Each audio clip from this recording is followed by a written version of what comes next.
Le système d'intelligence artificielle désigne l'ensemble des techniques permettant à une machine de simuler des capacités humaines telles que l'apprentissage, le raisonnement, la perception, la prise de décision. Elle repose sur des modèles mathématiques, des algorithmes et des données. Donc voilà grosso modo la définition d'un système d'intelligence artificielle. On trouve des sous-systèmes dans l'intelligence artificielle. On parle de machine learning, de deep learning, generative AI, RAG et AI agent. On va détailler ces éléments au fur et à mesure. Donc, dans l'AI en général, donc machine learning, deep learning, generative AI, elle est sortie, donc on utilise les réseaux de neurones pour gérer les systèmes intelligents. Le computer vision comme un grand domaine d'utilisation de l'intelligence artificielle. Le NLM, NLP, donc c'est l'abréviation de Natural Language Processing, domaine de l'IA qui permet aux machines de comprendre, analyser, interpréter et générer le langage humain tel que le texte et la parole.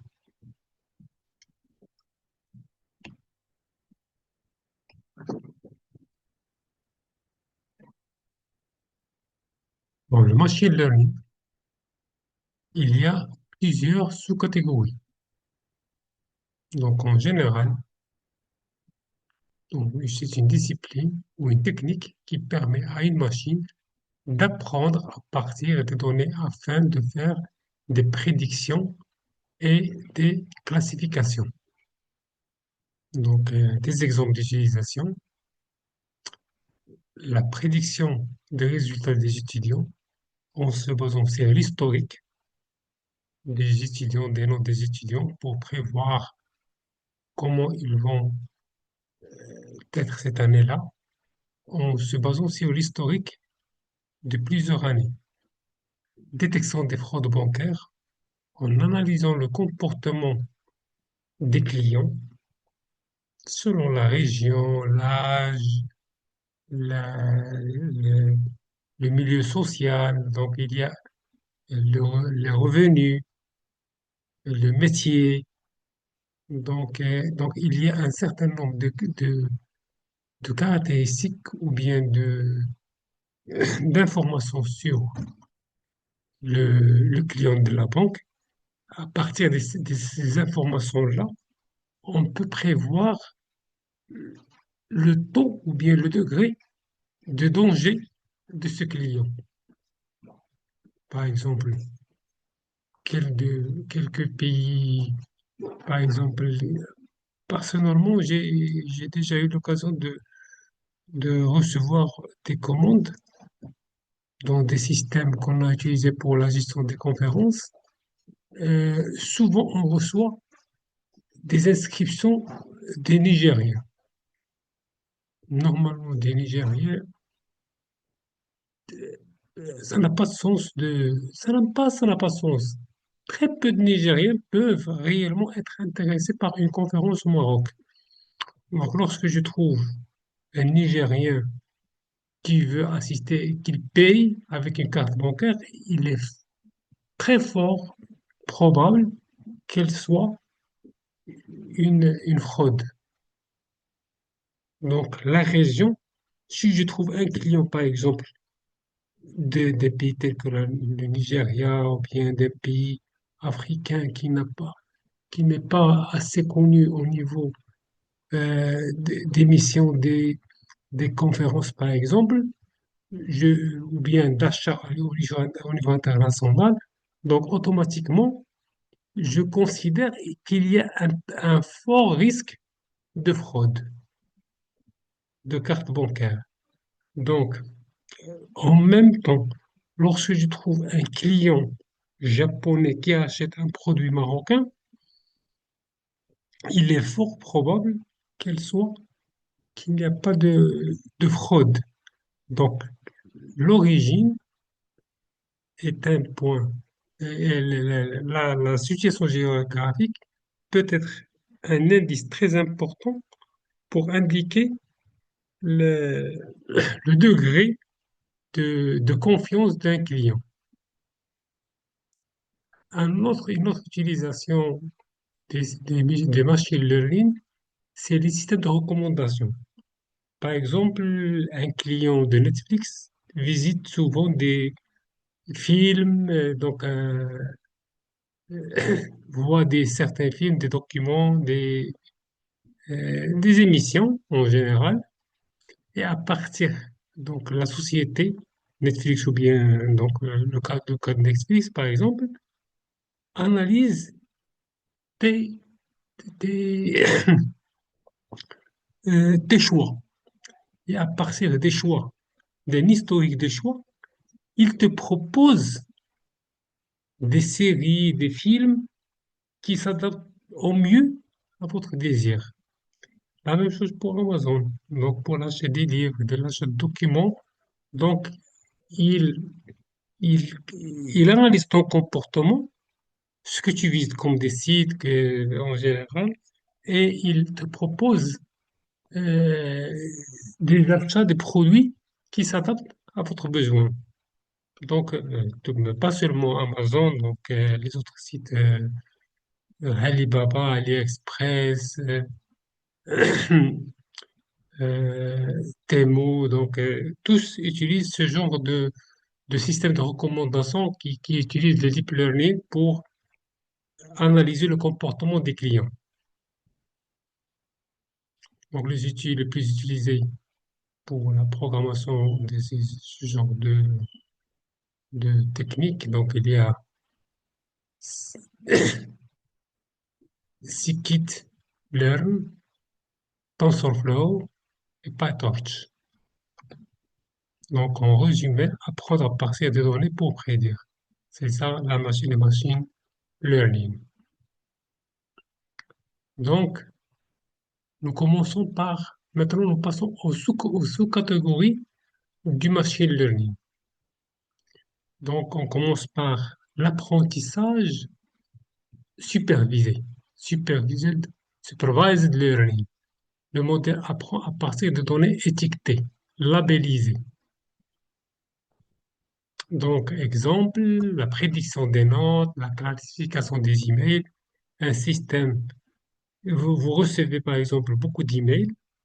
Donc, la plupart des serveurs, la nouvelle génération des serveurs, analyse les emails et à partir, donc, analyse le comportement des clients, des porteurs de compte. Lorsque vous signalez un email spam, donc plusieurs clients signalent un email spam, automatiquement, il essaie d'analyser quel est le point commun entre ces emails-là.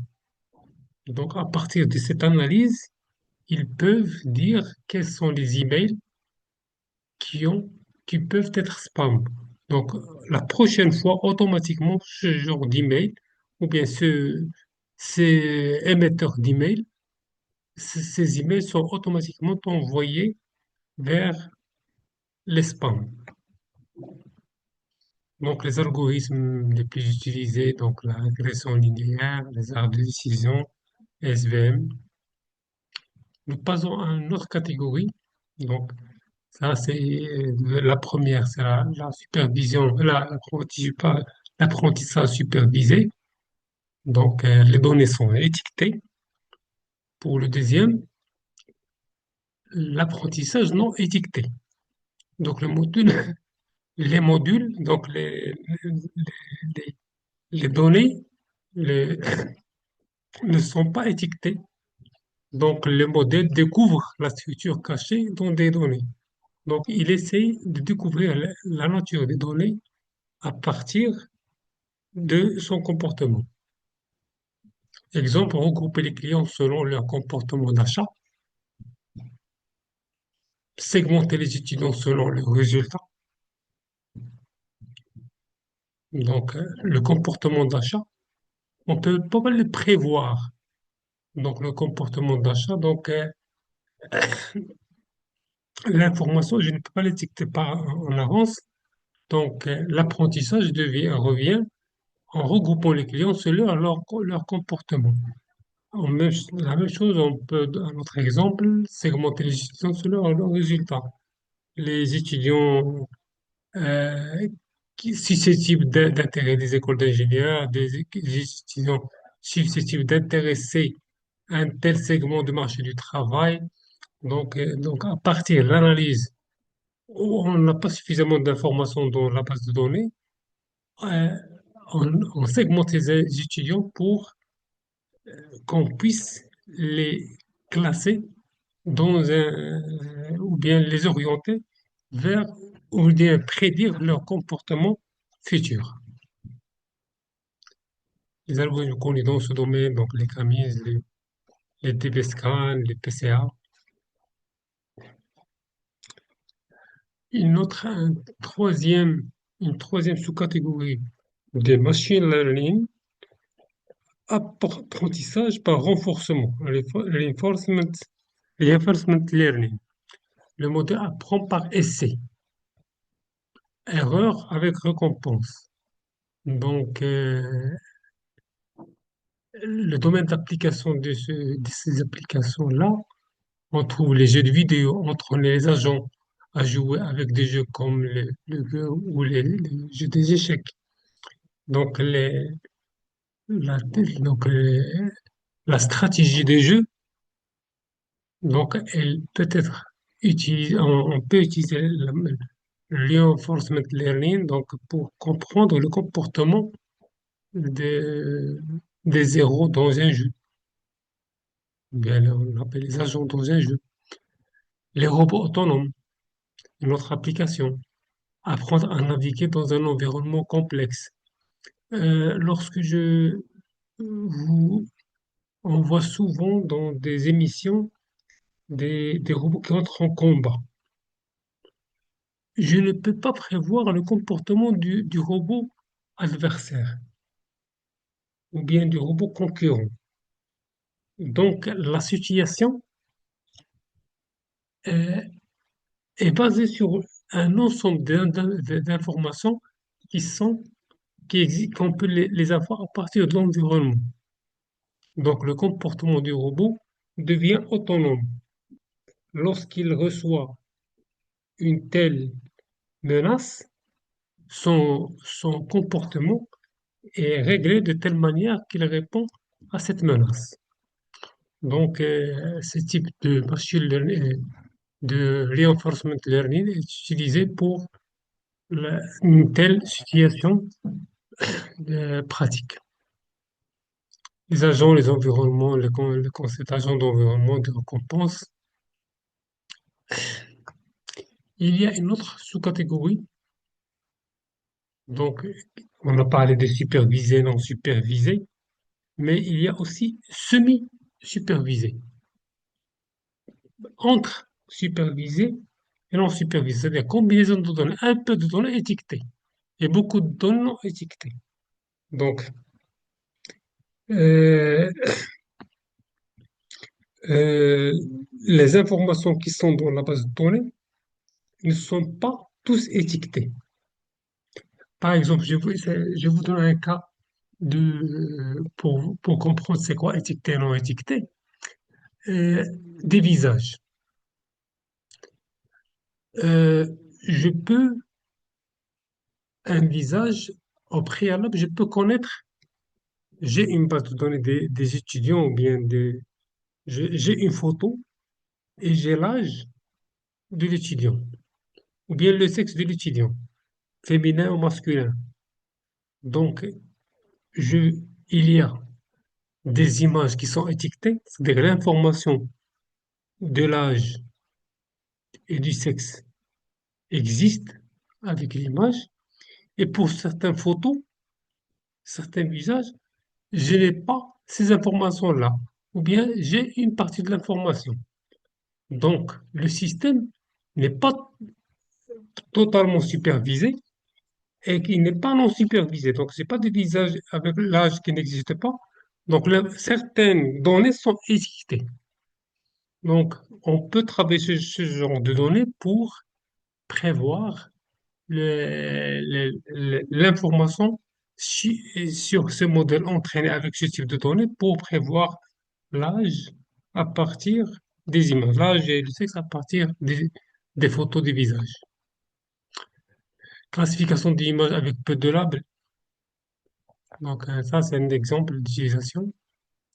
Ah, euh, donc, il y a une cinquième autre catégorie, apprentissage non auto-supervisé. Le modèle crée ses propres labels à partir des données. Modèle de langage, la vision pré-traitement. Donc, donc, c'est le système qui supervise en se basant sur un certain nombre d'informations. Donc, on parle d'apprentissage auto-supervisé. Nous passons à la deuxième catégorie qui est ici, c'est le deep learning. Parfois, on peut classer ce deep learning comme étant une partie de machine learning. Donc, le deep learning peut être aussi classé que sous-domaine de machine learning, basé sur le réseau de neurones profonds, CNN. Donc, les réseaux de neurones, lorsqu'on parle des machines du deep learning, on peut dire que c'est une sous-catégorie de deep learning, du machine learning qui utilise les réseaux de neurones.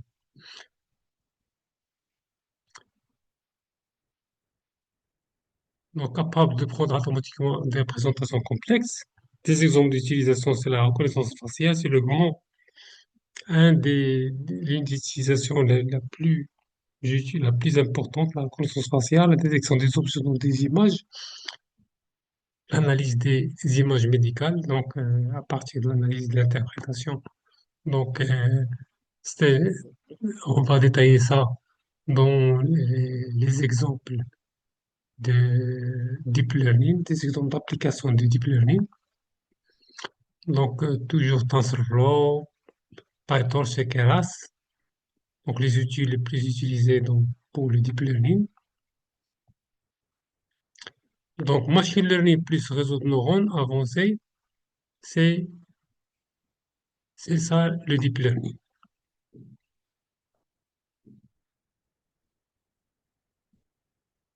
Donc, nous passons aux sous-catégories du deep learning. Donc, les réseaux de neurones convolutifs, convolutive neural network, spécialisés dans le traitement des images.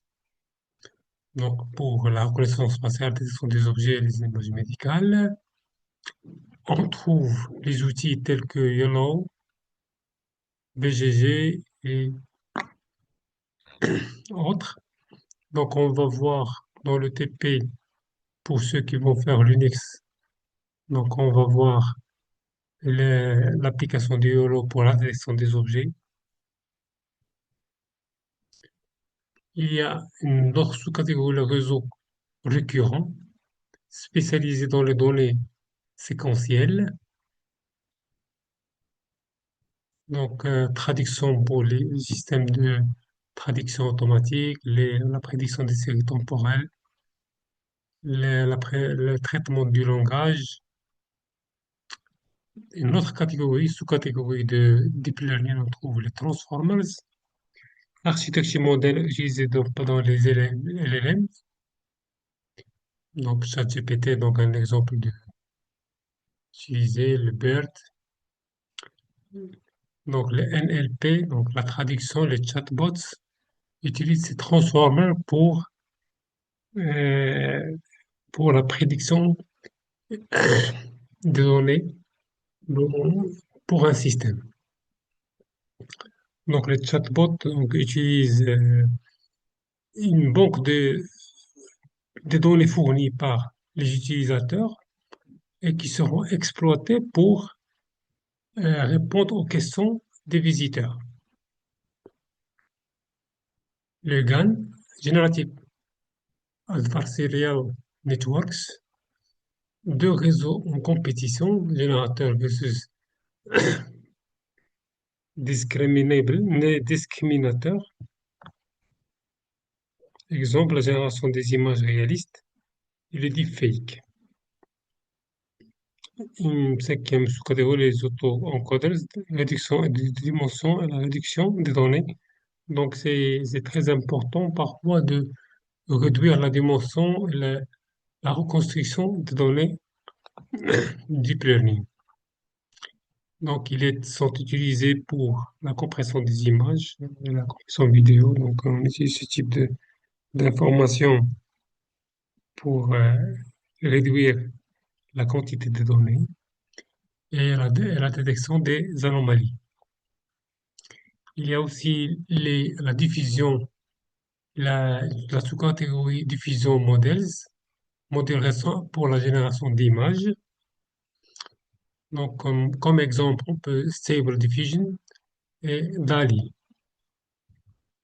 En conclusion, le deep learning comprend plusieurs architectures spécialisées, telles que CNN pour les images, RNN pour les séquences, les transformers, le GAN et diffusion euh, pour la génération.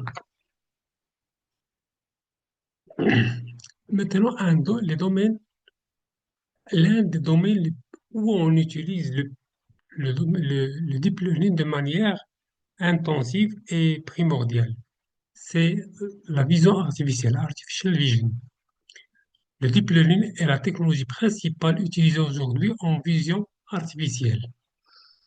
Donc, avant, les règles manuelles pour détecter les formes, les couleurs, donc les détecteurs de contours, les outils de base, la dérivée première, dérivée seconde, donc les transformations mathématiques basiques pour extraire les informations d'une image. Aujourd'hui, on utilise des modèles de deep learning appartenant automatiquement apprenant automatiquement à partir des données. Donc, on ne se base pas seulement, tout simplement, sur des équations mathématiques pour, pour quand produits de convolution, des filtres ou bien des détecteurs de contours, la méthode de Hoof, donc les méthodes euh, basiques pour la détection des formes, mais on se base sur des bases de données, des exemples pour faire comprendre le système en se basant sur des données étiquetées, des données non étiquetées, pour extraire le comportement d'un système, ou bien s'aider pour comprendre le comportement d'un système.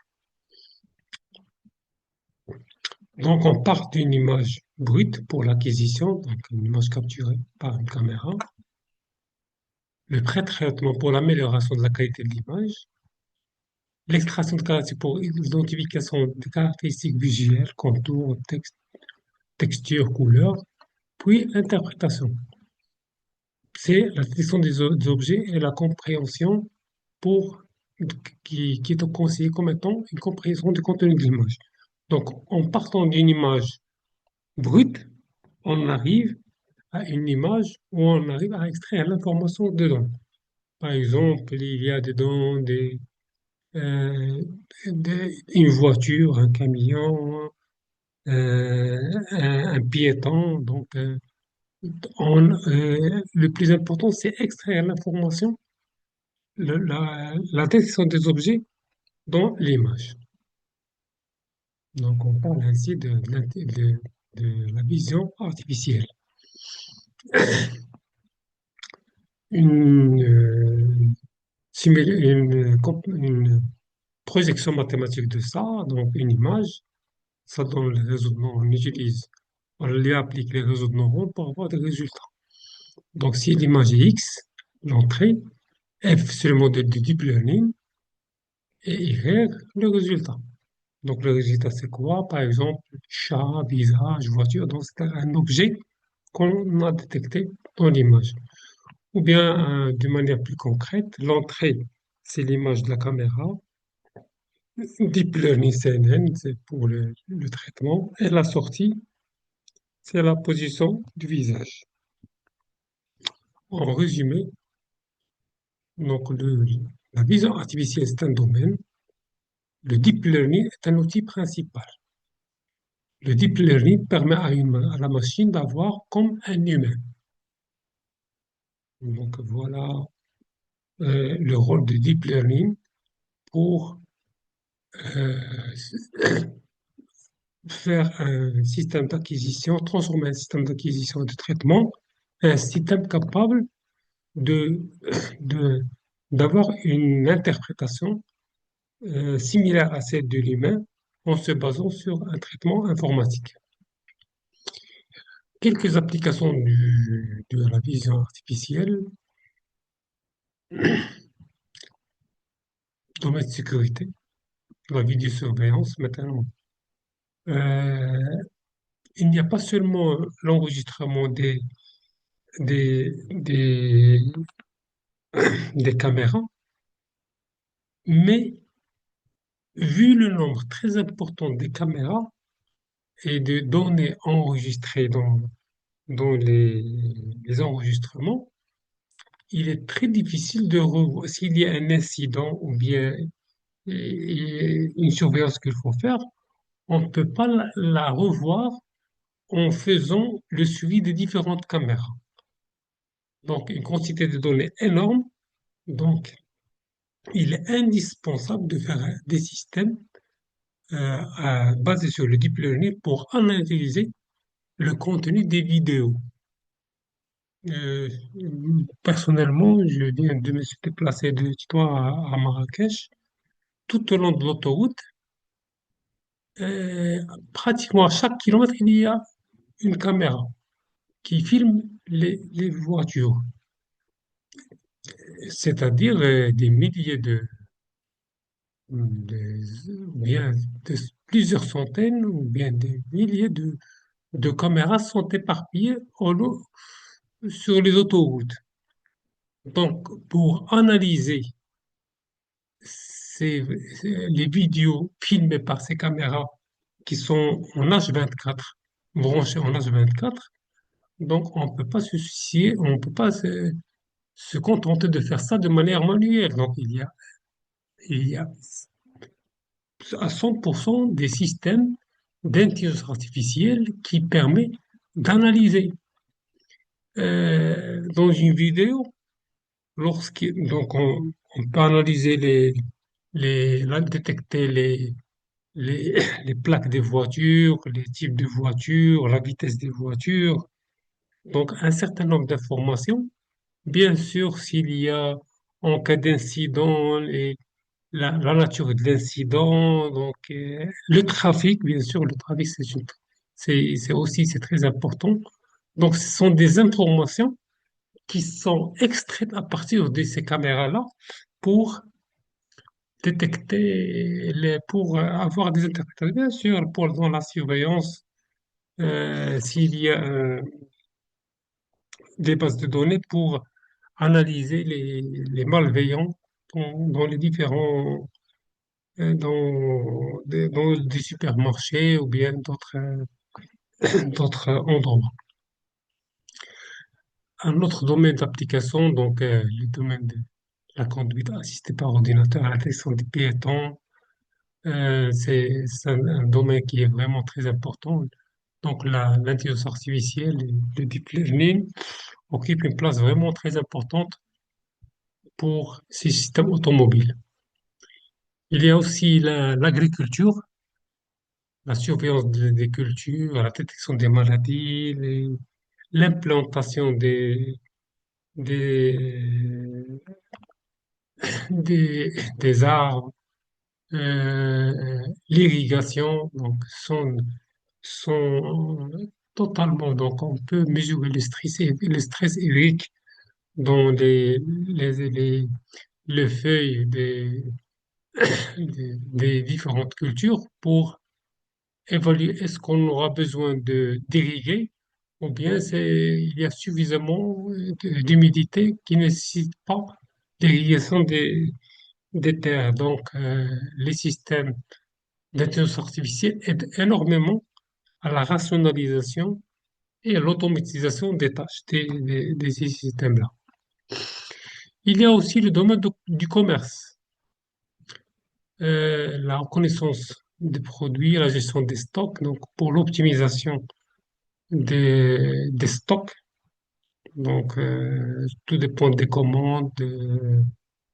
Bien sûr, la reconnaissance, euh, lieu d'utilisation, si vous entrez dans les magasins type euh,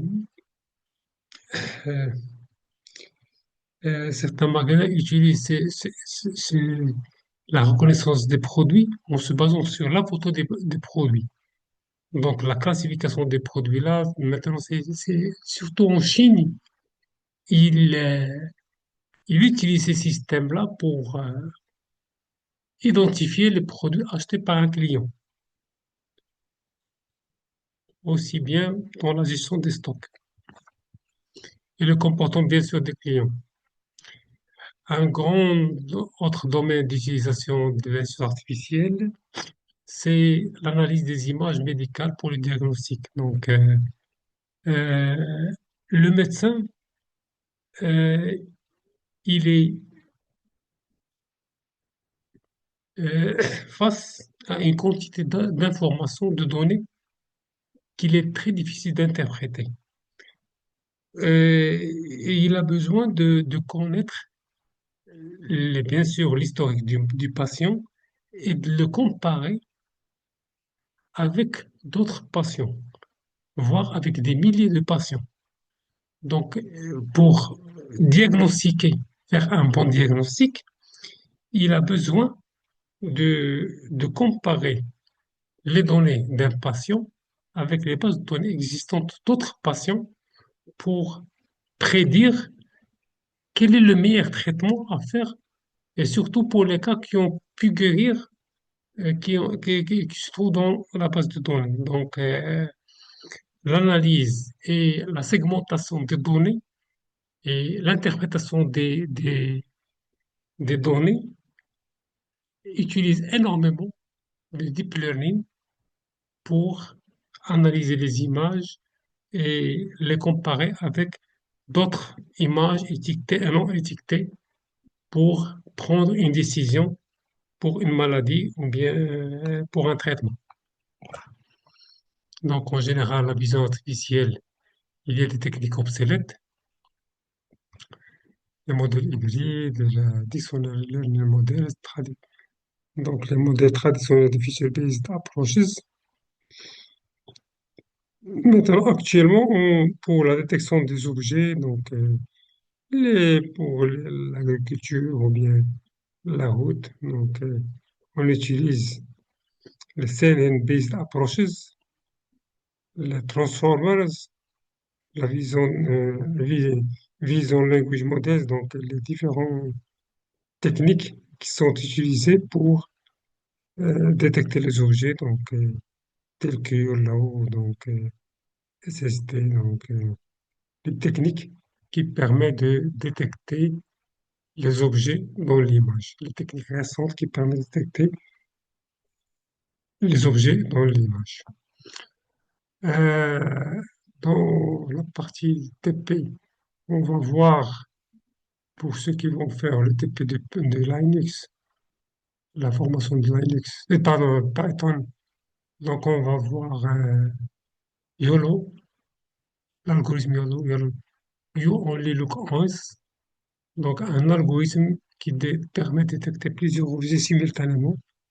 Donc on va lui fournir une image et à partir de l'image fournie, il permet de détecter les personnes, handbag, person, car, bus, donc les objets détectés par YOLO. Donc les boîtes englobantes, on appelle ça boîte englobante, boundary boxes, les classes labels et le score de confiance. Bien sûr, parfois un objet, la détection n'est pas tellement sûre. Donc il y a un score de confiance. Et on ne peut pas dire que l'algorithme donne un 100% juste, Parfois, par exemple, ici, un produit a une information qui est assez loin, donc par exemple ici, donc c'est pas clair qu'il s'agit d'un bus, mais il a détecté comme étant un bus. Donc voilà, donc la détection n'est pas à 100%, donc il y a toujours une marge d'erreur. Donc les exemples, voiture, personne, bâtiment. Donc vous voyez ici toujours avec Irlande. Car, person, donc il a détecté, il y a une personne à l'intérieur de la voiture. Person, umbrella, donc truck.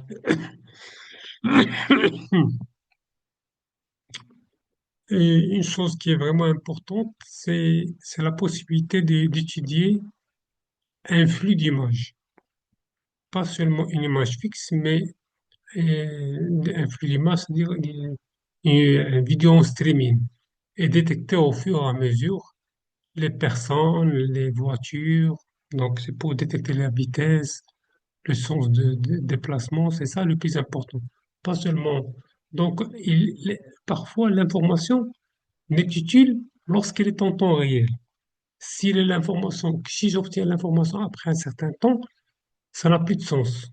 Par exemple, détecter la vitesse d'une voiture, si je la détecte après quelques minutes, ça n'a pas de sens. Donc, le plus important, c'est de détecter au bon moment pour signaler la fraude. Nous passons maintenant, donc on a terminé avec les machine learning, le deep learning, nous passons maintenant au générative AI. Donc, le générative AI permet de créer automatiquement du contenu nouveau, texte, images, audio, à partir des prompts, des données aux prompts. Les grandes utilisations automatiques de l'article, la rédaction automatique d'articles, donc c'est une utilisation des génératives AI, la génération des images, la génération du code informatique. Donc maintenant, les informaticiens sont, sont appelés de manière catégorique, de manière indispensable d'utiliser la création du code en utilisant Generative AI. Donc, on ne peut pas comparer quelqu'un qui fait la programmation de la méthode traditionnelle, donc en se basant seulement sur des connaissances et des documents pour préparer ces programmes, à celui qui peut générer un contenu en utilisant les outils de génération du code. Donc, maintenant, un des pionniers qui existe, c'est Claude Code. Donc, actuellement, je ne peux pas dire dans 2 ou 3 semaines, donc il y aura certainement d'autres outils. Pour l'instant, cet instant-là, actuellement, Claude Code il est largement conseillé pour la génération du code pour des applications.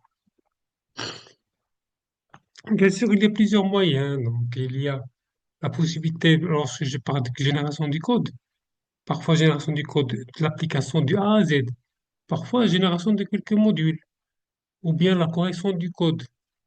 Donc, il y a plusieurs. Lorsque je génère du code, pas seulement, parfois je peux proposer un prompt pour développer ou bien sécuriser un code qui existe.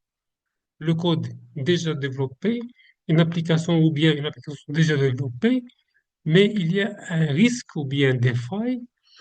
Donc, il est très important de proposer des améliorations qui peuvent qui peuvent améliorer ce code-là.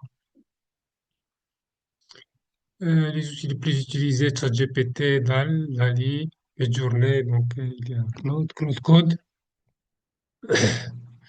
Créer donc le résumé en résumé pour créer un contenu automatiquement.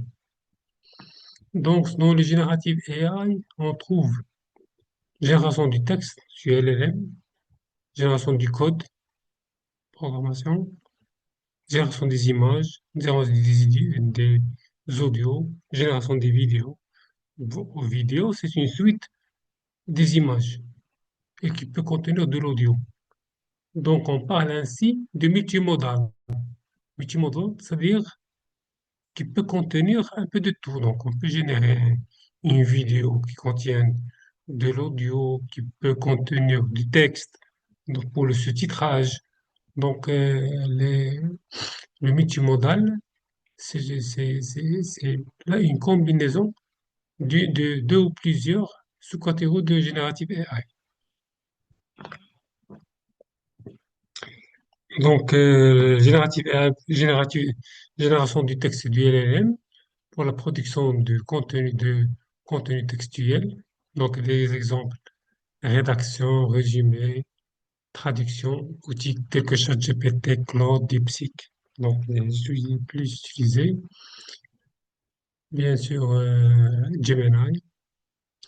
La génération des images, création d'images à partir du texte, exemple, design, publicité et l'illustration. Donc, on a besoin de, des images pour illustrer ou bien doper notre publicité.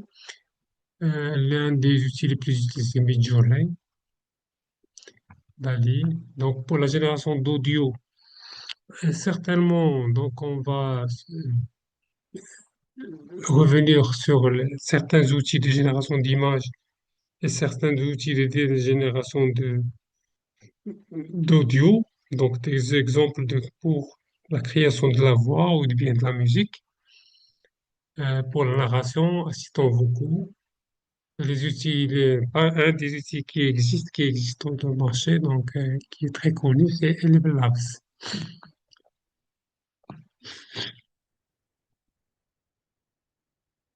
Pour la génération de vidéos, dans la création ou transformation de vidéos, exemple marketing, contenu éducatif, outils tels que Runway ML.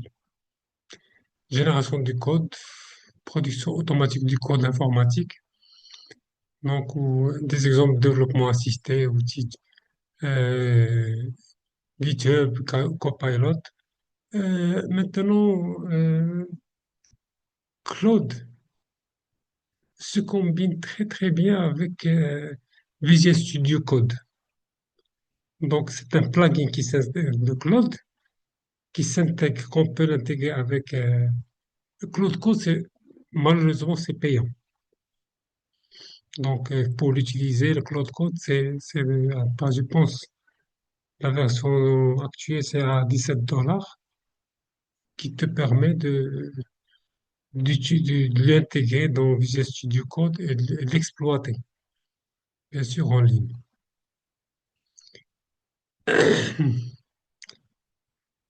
L'IA multimodal, c'est la combinaison de plusieurs types, texte, image, audio, donc assistant intelligent avancé, donc l'un des outils que j'utilisais, c'est Gemini, donc je peux générer des vidéos qui contiennent un texte en bas, du son, de la musique, donc une combinaison de création de contenu multimodal. En résumé, texte plus image plus audio, base de la générative AI. Ici, c'est la comparaison, une petite comparaison de quelques outils LLM qui sont largement utilisés pour la génération du texte. ChatGPT, donc c'est l'entreprise, c'est OpenAI. Assistant AI pour le développement. Claude, donc Anthropic, donc la société c'est Anthropic. Gemini, c'est un produit Google, donc il est multimodal. Modal. La plupart des outils connus sont multimodaux. DeepSeek, donc c'est un produit chinois. La société est très fortement en code. Moi, personnellement, je l'ai testé en PHP, il était très fort. La génération du code, Il était gratuit, donc je sais pas, ça fait longtemps que je l'ai testé, mais ça, il donne un résultat assez satisfaisant. Microsoft Copilot pour l'intégration d'Office, productivité, Perplexity AI, Mistral, je pense Mistral, c'est une société française pour la génération de contenu. Meta, Meta, je pense, c'est la société de Facebook, donc qui est aussi qui fait la génération du contenu aussi avec cet outil-là. Nous passons à l'avant-dernière sous-catégorie. Donc, ce classement, c'est pas un classement mondial, ou bien c'est juste une curiosité euh, utilisée par des développeurs que j'ai utilisé pour classer les sous-catégories de l'intelligence artificielle. Maintenant, nous passons au RAG. RAG, c'est Retrieval Augmented Generation. C'est quoi?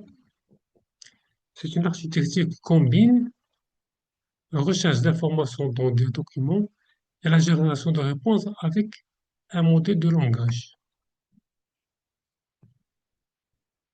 Exemple d'utilisation, les chatbots basés sur le PDF, assistants universitaires intelligents, recherche dans des bases juridiques.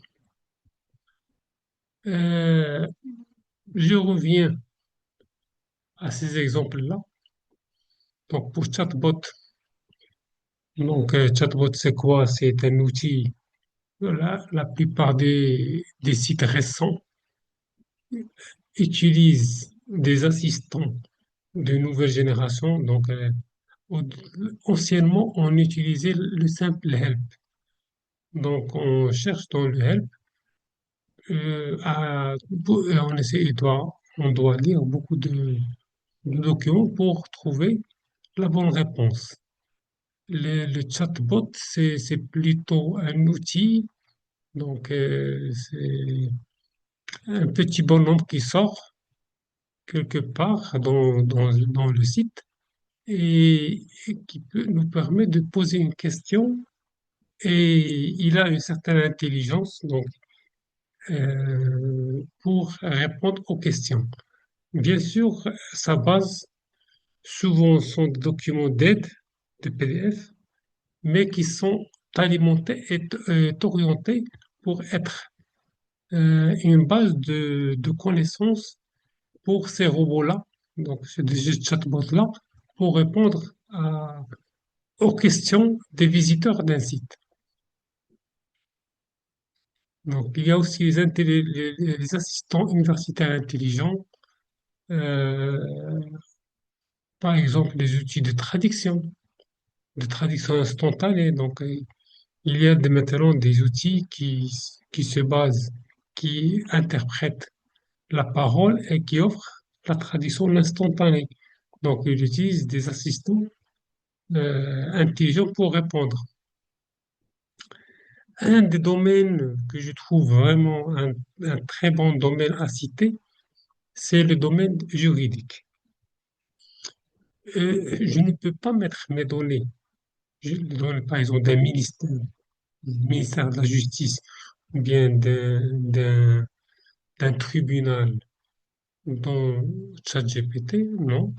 Je dois développer ma propre base de données et utiliser ces outils de RAG pour analyser ces données, extraire l'information à partir des lois, à partir des cas déjà traités pour interpréter ou bien donner un avis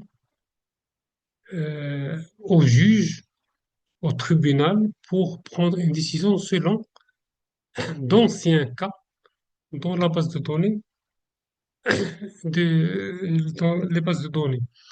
Il analyse les différentes situations et il stocke, pardon, dans ce RAC, on stocke les différentes affaires traitées, sujets traités, des anciens cas, Et à partir de ces analyses-là, il aide le juge à extraire, à proposer, en proposant euh,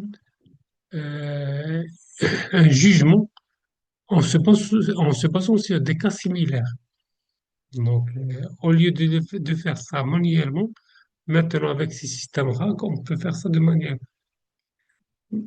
qui, qui, qui demande très peu de temps pour aider les juges à mieux interpréter ou bien mieux répondre à une situation euh, critique. Ou bien une situation critique ou pas.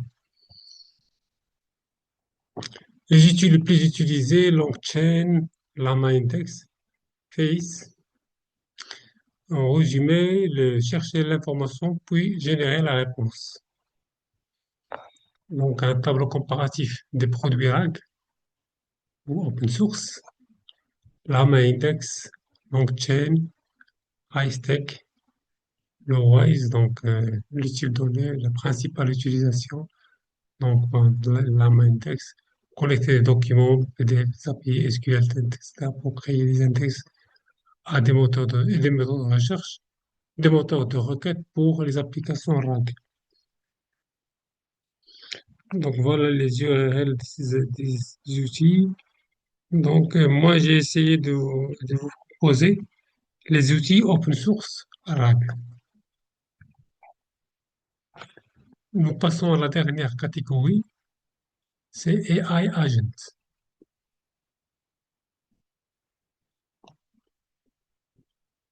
C'est quoi AI Agent? C'est les, les, automatiser les tâches. Un système capable de comprendre l'objectif, planifier des actions, utiliser des outils et extraire des tâches. Donc, il y a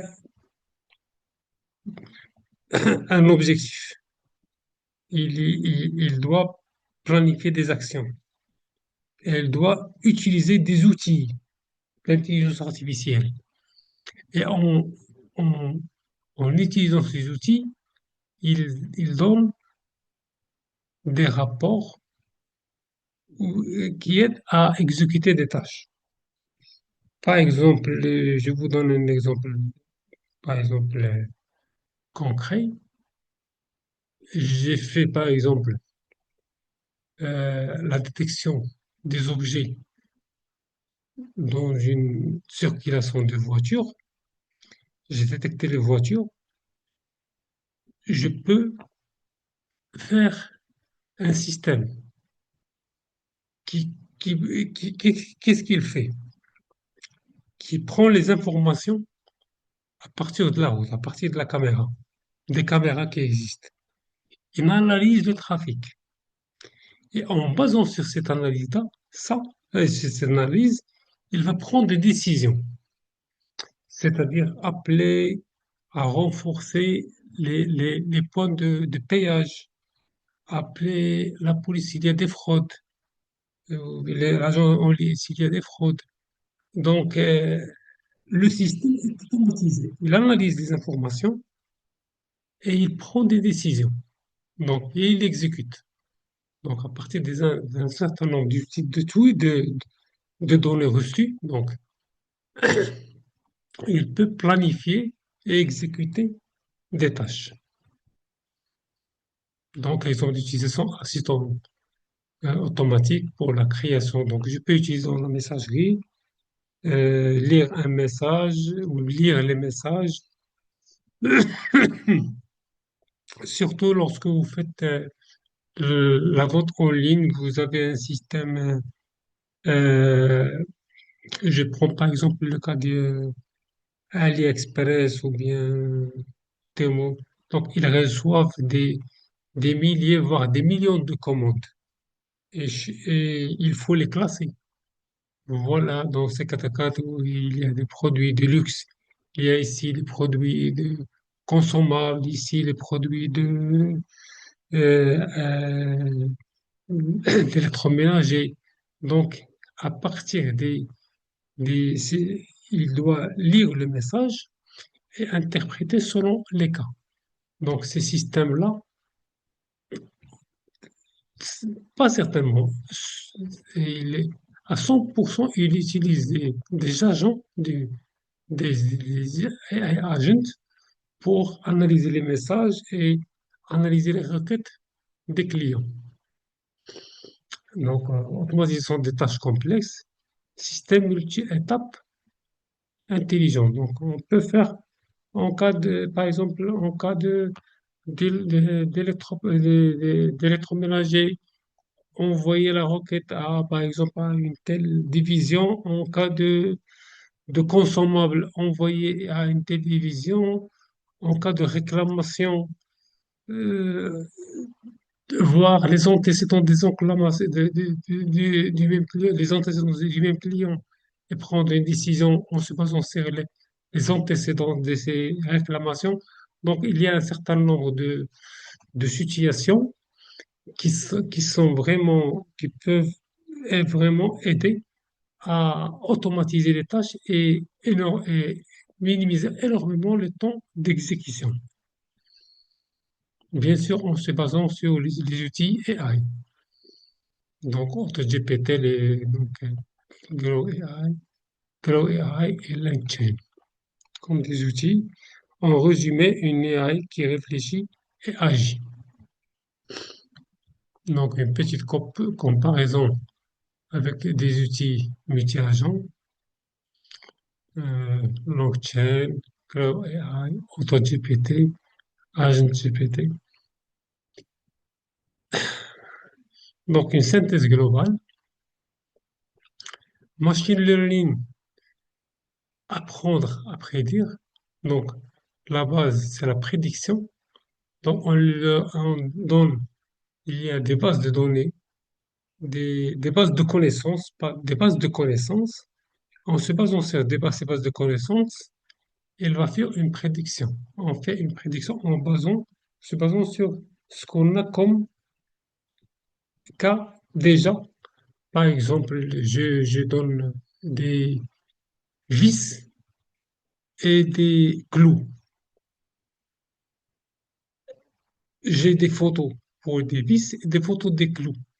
Donc, le système, à partir des exemples de clous et des vis, il a des milliers de photos sur lesquelles il se base pour dire si je lui donne une autre image, en se basant sur ces documents-là, ces bases de données-là, il va prévoir est-ce qu'il s'agit d'un vis ou bien d'un clou.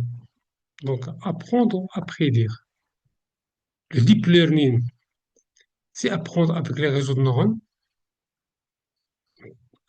Donc, on peut dire que c'est le deep learning, c'est une sous-catégorie du machine learning, mais vu son importance, on la traite de manière indépendante. Il y a le generative AI, c'est pour la création du contenu. Le RAG, c'est rechercher puis générer, bien sûr sur une base souvent locale. On peut bien sûr l'adopter avec des LLM. Et il y a les agents, planifier plus agir, c'est-à-dire automatisation des tâches.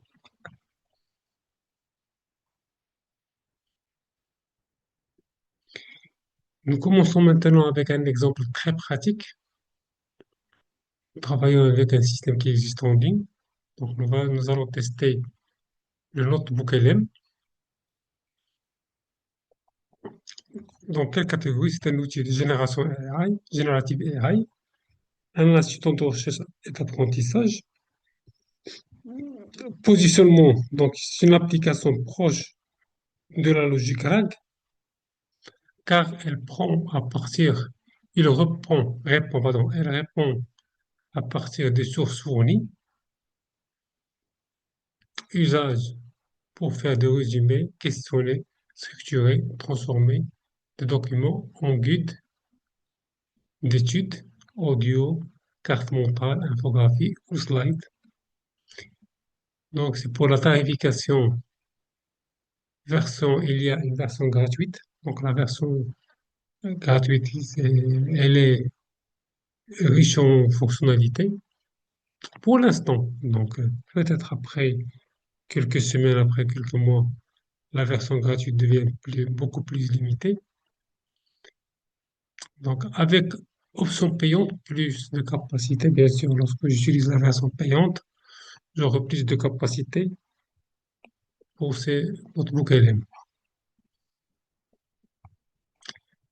Euh, voilà l'interface. Donc sur Google, vous tapez, donc c'est un produit Google.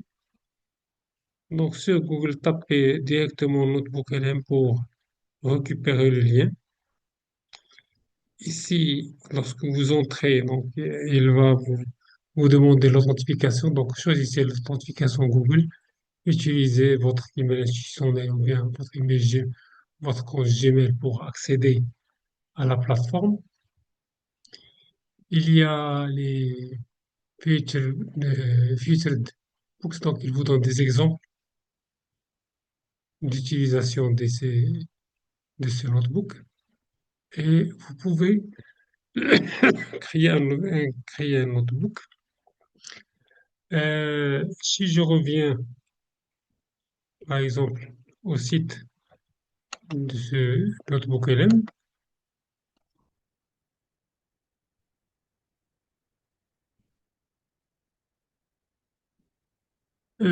ça c'est un exemple que j'ai déjà traité. Bien sûr, si je reviens directement au notebook Google Notebook LM, donc il ouvre ça. Je peux créer un nouveau notebook. J'ai deux manières pour faire euh, le travail. Donc, c'est quoi cet outil-là? Qu'est-ce que je vais faire? Je vais lui fournir des documents, des vidéos, des audios, des vidéos donc, que je peux télécharger, des documents, du texte, ou bien un drive. On- et à partir de ce document-là, il va les analyser et il peut me fournir un audio de synthèse, un mind map, c'est-à-dire une arborescence, un quiz. En se basant sur ces données-là, il peut me proposer un quiz, des slides, des rapports, des infographies, des dessins, et il peut me donner une un overview vidéo, des flashcards et des données sous forme de tableau. Donc, je peux par exemple lui fournir à partir, pour ne pas violer le copyright, je ne vais pas montrer d'autres vidéos. Donc, je peux choisir n'importe quelle vidéo sur la thématique que je souhaite. Par exemple, sur une comparaison des, donc le cas que j'ai utilisé ici. Donc, voilà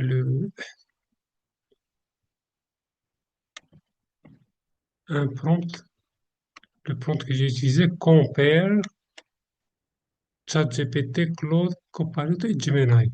Un Gemini. Donc, je reviens à ce fameux notebook LM. Si j'ai ces documents-là, je peux les ajouter ici.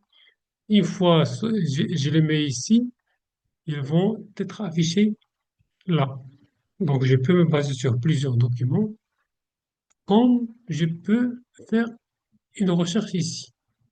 Donc, add sources, donc je peux ajouter toujours des sources, ou bien je peux faire, voilà, le sujet, compare ChatGPT, Claude, et Copilot, Gemini.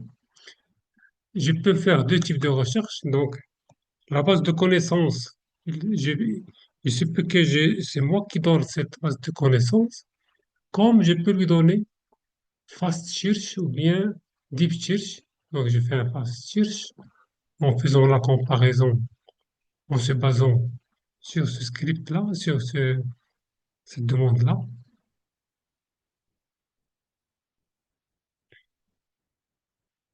Donc, fast search et je clique pour faire de la recherche.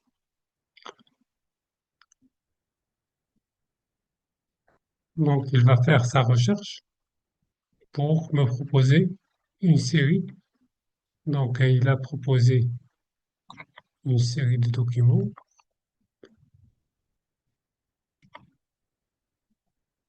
Donc, voilà les documents sur lesquels il va se baser. Et I choose compare Chat- uh, ChatGPT versus Claude and versus Gemini. Donc, comparaison faite en 2006. Donc, voilà les différents codes sur lesquels il s'est basé pour me fournir des documents sur lesquels il va se baser.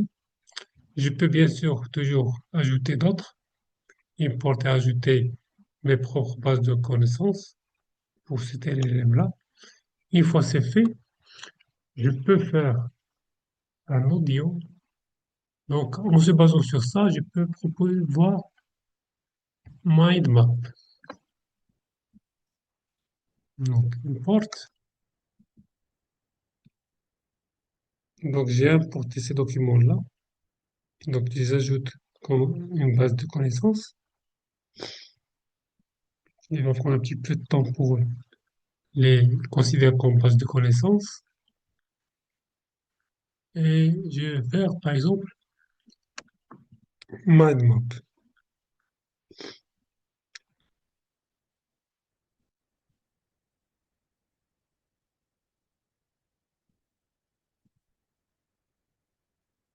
Bien sûr, ça prend un peu de temps.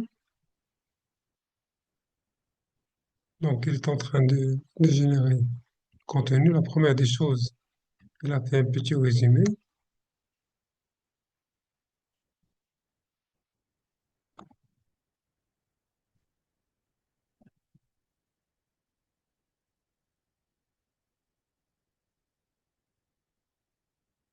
Voilà, c'est bon. Donc, voilà ce mind map. Donc, Gemini, Family and Models.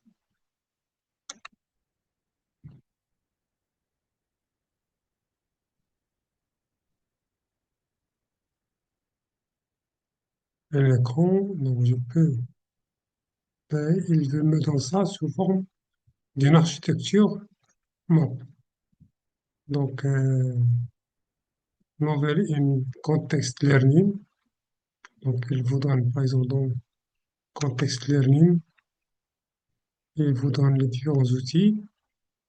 Voilà une structure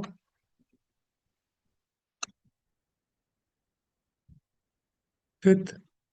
Bien sûr, si je suis satisfait de ce modèle-là, je peux l'apporter et l'utiliser dans mes propres présentations. Je peux utiliser les autres outils,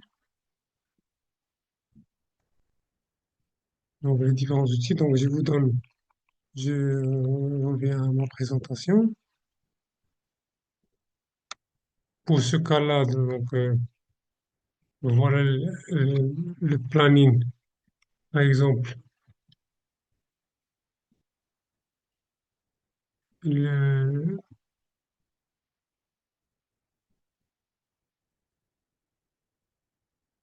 data table. Donc, il a donné, c'est l'exemple ici, un tableau à partir des données fournies, donc les documents sur lesquels il s'est basé. Donc, ces 6 documents-là. Je peux bien sûr préciser si je veux l'interprétation en français ou en anglais, je peux, ou bien d'autres langues.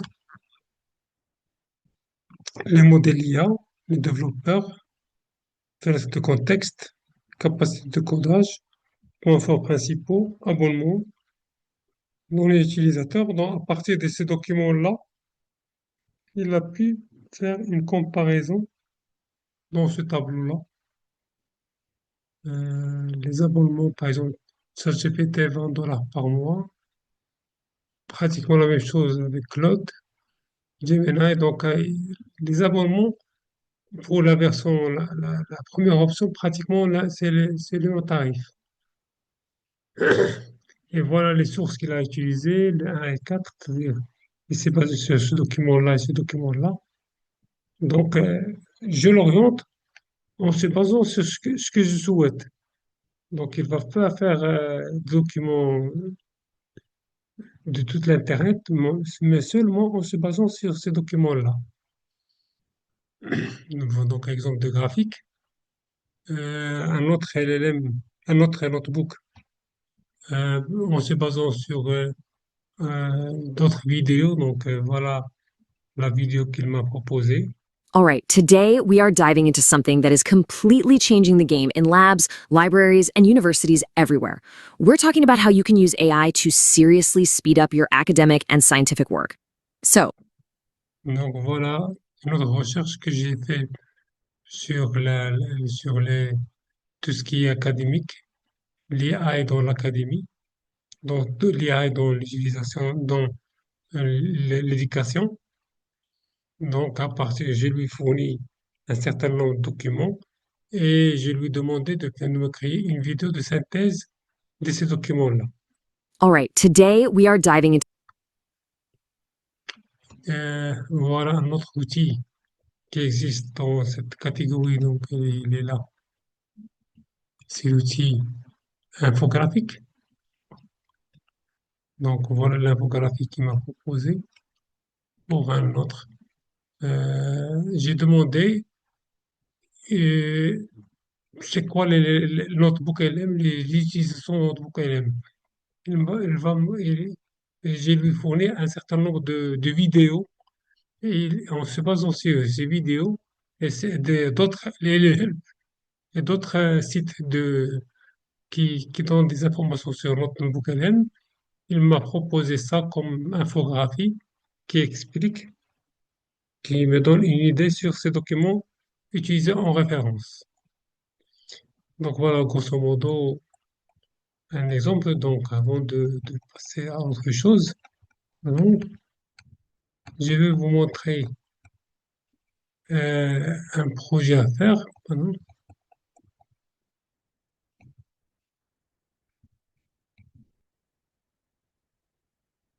Pardon.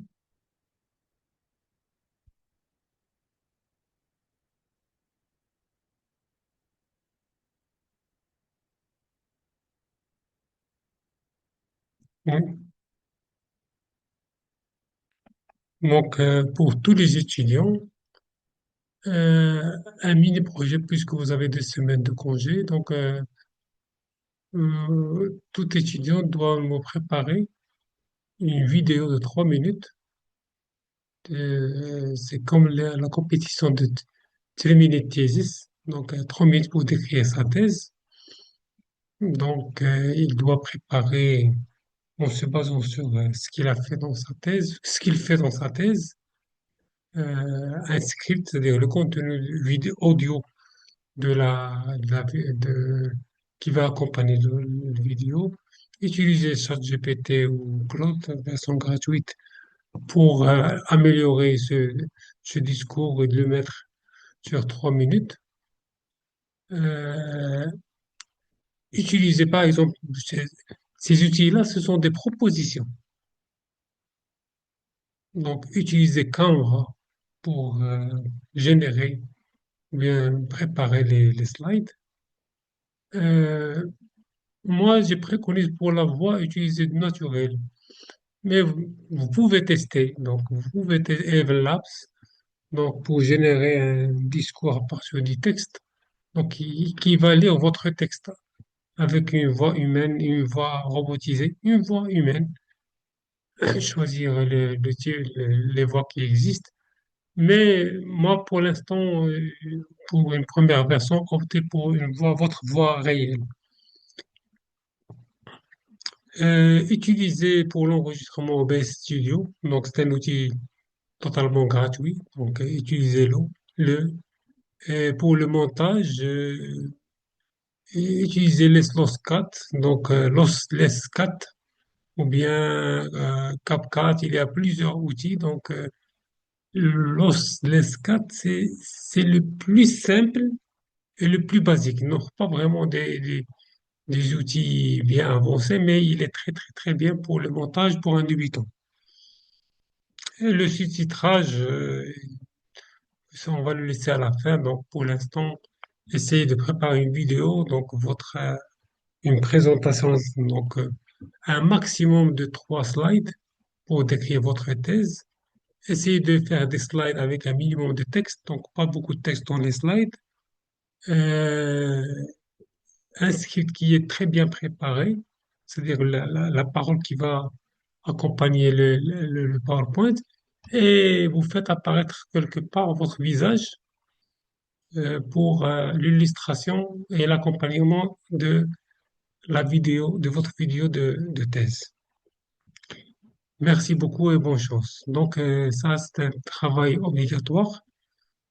Donc, c'est un devoir qui doit être réalisé par l'ensemble des étudiants, bien inscrits qui ont le module 8. Et bien sûr, non, ce travail, c'est bien, s'il est non fait, automatiquement, l'élimination de la formation. Donc, c'est primordial. Donc, il y a quelques projets à réaliser. La validation de ce module se base uniquement sur la, la, la délivrance. Donc, il faut délivrer, il faut soumettre ces vidéos, ces outils, les vidéos ou bien les travaux demandés. Merci beaucoup et à la prochaine.